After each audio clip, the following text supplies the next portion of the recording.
Crane the Cowboy back with you. We talk a lot of politics on this website. Now we're going to talk a little bit about, well, the Constitution, the Bill of Rights, and something that's going on right now. You may be familiar with this. San Francisco 49ers quarterback Colin Kaepernick has, for 2 games now, decided to sit down during the playing of the Star-Spangled Banner, a protest, he says, because he's not happy, Patrick, with a nation in which blacks are killed by police, in his opinion, and oppressed, et cetera, et cetera. Yeah, he certainly has changed his tune from last season. And now he's a social justice warrior with Black Lives Matter and all this other stuff. He's using all the catchphrases. He's wearing a Malcolm X baseball cap. To me, it's a little bit superficial. I don't know how much he understands about all this stuff. But quite frankly, you're not going to stand for the national anthem. He says he will stand, when he feels that people are no longer being oppressed. I mean, I'm sorry, that's a little arrogant. Someone sarcastic might say that it's a pretty good country when a guy who barely got out of college and just runs fast and can throw a football gets $12 million a year. Yeah, and, the people that died on, fighting for that flag, or even just served under it, you don't have to necessarily have been in combat, but there's certain things that we respect in this country, and I respect his right to do what he wants to do. The First Amendment guarantees him that right, but there's rights that are guaranteed, and then there's things that you should think a little bit more before you do them.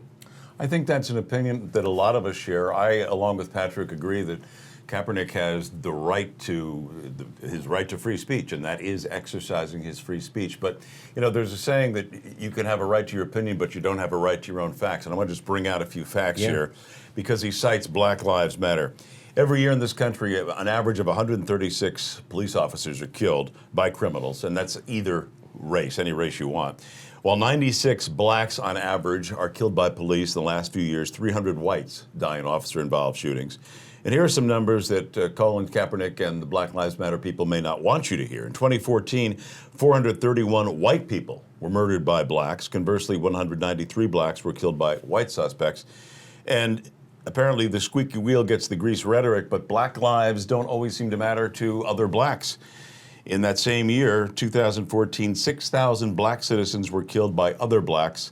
So truth is also being sent to the morgue in this case. Unfortunate. They don't want to admit it.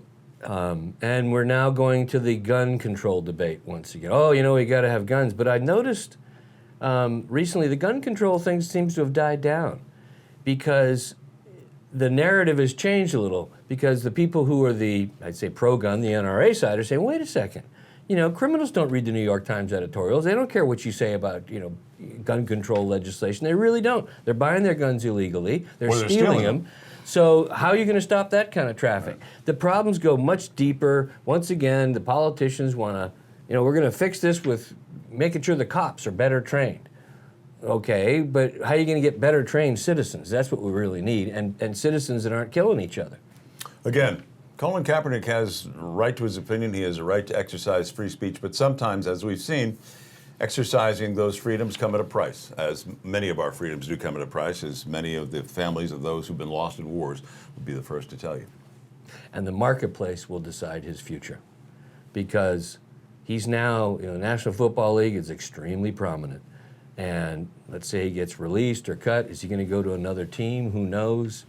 But he's going to find reality is going to come his way very quickly. And I can't help but contrast this with Pat Tillman, the Arizona Cardinal player who left the NFL at the peak of his career to go fight in the Middle East and lost his life in the process. Right. Yep. September 11th moved him in a different direction. Crane and the Cowboy, just some thoughts on some of our freedoms. We'll be back to talk politics, the latest on the Trump-Clinton race coming up.